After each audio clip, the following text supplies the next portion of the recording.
Bismillahirrahmanirrahim. Assalamualaikum warahmatullahi wabarakatuh. Saya Nabila Zatul Fairo sebagai pemateri pertama di kelompok 12 ini akan menyampaikan tentang pengertian dakwah.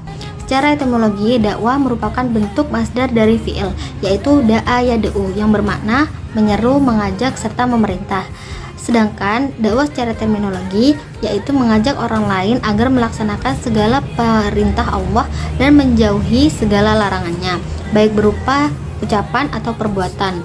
Dan pengertian dakwah secara syara ini berdasarkan firman Allah Ta'ala di surat Al-Mu'min ayat 41.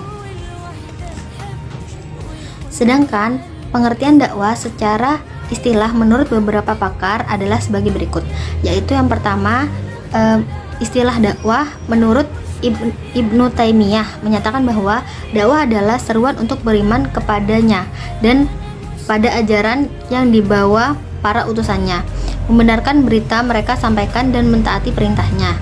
Yang kedua, istilah dakwah dari Syekh Ali Mahfud menyatakan bahwa dakwah adalah mengajak manusia kepada kebaikan dan petunjuk Allah Subhanahu wa taala, menyeru mereka kepada kebiasaan baik dan melarang mereka kepada kebiasaan buruk supaya beruntung di dunia dan akhirat. Yang ketiga, yaitu dari Prof. Toha Yahya Umar menyatakan bahwa dakwah adalah upaya mengajak umat dengan cara bijaksana kepada jalan yang benar sesuai dengan perintah Tuhan untuk kemaslahatan dunia dan akhirat. Secara umum, dakwah ilallah adalah makna dakwah ilallah adalah upaya mengajak manusia untuk berbuat baik dan meninggalkan kemungkaran yang dilakukan semata-mata karena Allah Subhanahu wa taala. Jadi, dari definisi-definisi di atas dapat disimpulkan bahwa pengertian dakwah adalah upaya menyeru atau mengajak manusia menuju jalan Allah Subhanahu wa taala yang memerintahkan manusia berbuat amar ma'ruf dan nahi munkar. Mungkin cukup sekian, saya kembalikan kepada moderator. Terima kasih. Assalamualaikum warahmatullahi wabarakatuh. Baik, bismillahirrahmanirrahim. Saya akan menjelaskan landasan hukum dakwah. Dakwah merupakan kewajiban bagi seluruh kaum muslimin dengan mengacu kepada perintah Allah Subhanahu wa taala dalam Al-Qur'an dan sunnah Rasulullah sallallahu alaihi wasallam. Adapun landasan kewajiban melaksanakan dakwah itu tertera dalam Al-Qur'an surat Al-Imran ayat 110 yang berbunyi, kuntum khaira ummatin ukhrijat lin-nasi ta'muruna bil ma'rufi wa tanhauna 'anil munkari wa tu'minuna billah. Walau amana ahlul kitabi lakana khairul lahum minhumul mu'minuna wa aktsaruhumul fasiqun. Yang artinya, kamu umat Islam adalah umat yang terbaik yang dilahirkan untuk manusia, karena kamu menyuruh berbuat yang ma'ruf dan mencegah dari yang munkar dan beriman kepada Allah. Sekiranya ahli kitab beriman, tentulah itu lebih baik bagi mereka. Di antara mereka ada yang beriman, namun kebanyakan mereka adalah orang-orang fasik. Antara dakwah dan Islam ini tidak dapat dipisahkan antara satu dengan yang lainnya. Sebagaimana diketahui, dakwah merupakan suatu usaha untuk mengajak, menyeru, dan mempengaruhi manusia agar selalu berpegang pada ajaran Allah Subhanahu wa taala, guna untuk memperoleh kebahagiaan hidup di dunia maupun di akhirat.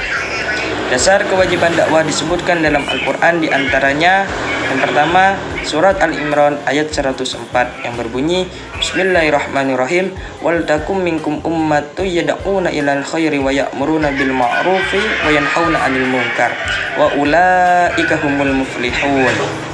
Yang artinya, dan hendaklah ada di antara kamu segolongan umat yang menyeru kepada kebajikan, menyuruh kepada yang ma'ruf dan mencegah dari yang munkar. Merekalah orang-orang yang beruntung. Surat Al-Imran ayat 104. Kemudian yang nomor 2 terdapat pada surat An-Nahl ayat 125 yang berbunyi, bismillahirrahmanirrahim, ud'u ila sabili rabbika bil hikmati wal mau'izatil hasanati wajadilhum billati hiya ahsan. Inna rabbaka huwa a'lamu biman dhalla an sabilihi wa huwa a'lamu bil muhtadin. Yang artinya, serulah manusia kepada jalan Tuhanmu dengan hikmah dan pelajaran yang baik, dan bantalah mereka dengan cara yang baik. Sesungguhnya Tuhanmu dialah yang lebih mengetahui tentang siapa yang tersesat dari jalannya, dan dialah yang lebih mengetahui orang-orang yang mendapat petunjuk. Surat An-Nahl ayat 125.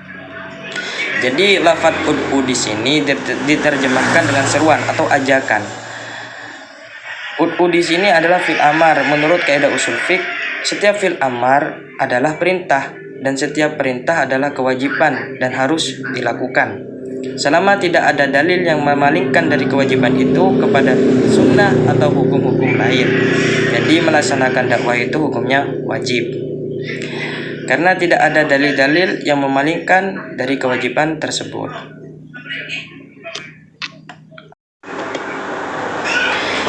Yang terakhir, Rasulullah Shallallahu Alaihi Wasallam bersabda, "Ballighu anni walau ayah." Rawahu Bukhari. Artinya, sampaikanlah dariku walaupun satu ayat. Hadis riwayat Al-Bukhari. Jadi, ketiga dalil di atas telah menunjukkan bahwa dasar hukum dakwah atau menyeru kepada amar ma'ruf nahi mungkar adalah wajib dan harus dilakukan oleh seorang muslim meski hanya satu ayat atau satu perintah saja. Assalamualaikum warahmatullahi wabarakatuh. Saya Hafidatul Hasanah, NIM T 2018-2117. Di sini saya bagian dari kelompok 12 mata kuliah fikih, di mana saat ini saya akan menjelaskan di bagian poin C tentang keutamaan dakwah. Di mana keutamaan dakwah di sini terdiri dari 5 keutamaan, di mana yang pertama adalah dakwah adalah muhimmatur rasul, yaitu tugas para rasul. Kemudian para rasul alaihi salam adalah orang yang diutus oleh Allah Subhanahu wa taala untuk melakukan tugas utama mereka, yakni berdakwah. Keutamaan dakwah terletak pada disandarkannya kerja dakwah ini kepada manusia yang paling utama dan mulia, yakni Rasulullah Shallallahu alaihi wasallam serta para nabi dan rasul alaihi salam. Qul a'udzubillahi minasyaitonirrajim. Qul hadhihi sabili ad'u ilallahi ala basyuratin ana wa manittaba'ani wa subhanallahi wa ma ana minal musyrikin. Yang artinya, katakanlah wahai Muhammad, inilah jalanku, aku dan orang-orang yang mengikutiku berdakwah kepada Allah dengan hajjah yang nyata. Maha suci Allah dan aku tiada termasuk orang-orang yang musyrik. Quran surat Yusuf ayat 108. Kemudian untuk yang kedua, dakwah adalah ahsanul amal, amal yang terbaik. Dakwah adalah amal yang terbaik karena tujuannya adalah menjaga keberlangsungan amal Islami di dalam setiap pribadi dan masyarakat. Kemudian di dalam firman Allah Ta'ala di sini, a'udzubillahi minasyaitonirrajim, wa man ahsanu qawlan mimman da'a ilallahi wa amila sholihan wa qala innani minal muslimin. Yang artinya, siapakah yang lebih baik perkataannya daripada orang-orang yang berdakwah atau menyeru kepada Allah, mengerjakan amal yang sholih dan berkata, sesungguhnya aku termasuk orang-orang yang menyerah diri. Quran surat Al-Fussilat ayat 33. Bagaimana tidak akan terjadi sebuah ucapan dan pekerjaan yang baik, sementara dakwah adalah sebuah pekerjaan makhluk terbaik, yakni para nabi dan rasul alaihi salam. Kemudian keutamaan dakwah yang ketiga adalah dakwah memiliki keutamaan yang besar karena para dai akan memperoleh balasan yang besar dan berlipat ganda. Qala Rasulullah sallallahu alaihi wasallam, sebagaimana sabda Rasulullah sallallahu alaihi wasallam, fa wallahi li ayyahdiyallahu bika rajulan khairul laka min ayyakuna laka humrun na'am. Yang dimana artinya adalah, demi Allah, sesungguhnya Allah Ta'ala menunjukkan seseorang dengan dakwahmu, maka itu lebih bagimu dari unta yang merah.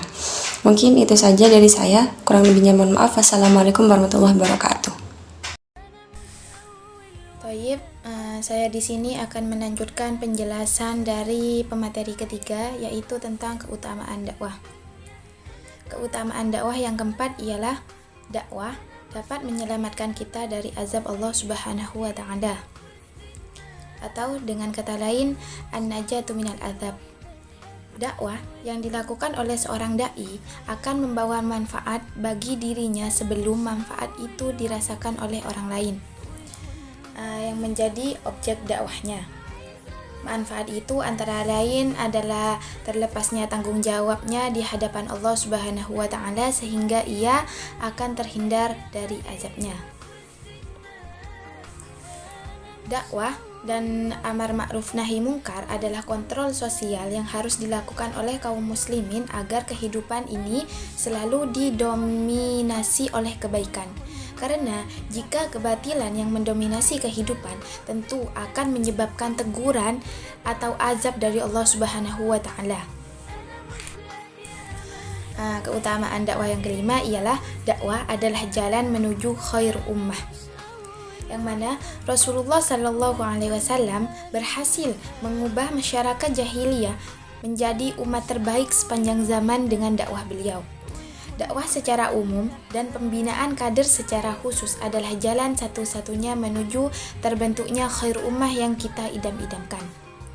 Rasulullah Shallallahu Alaihi Wasallam melakukan tarbiyah, mencetak kader-kader dakwah di kalangan para sahabat beliau di rumah Arqam bin Abi Arqam radhiyallahu an.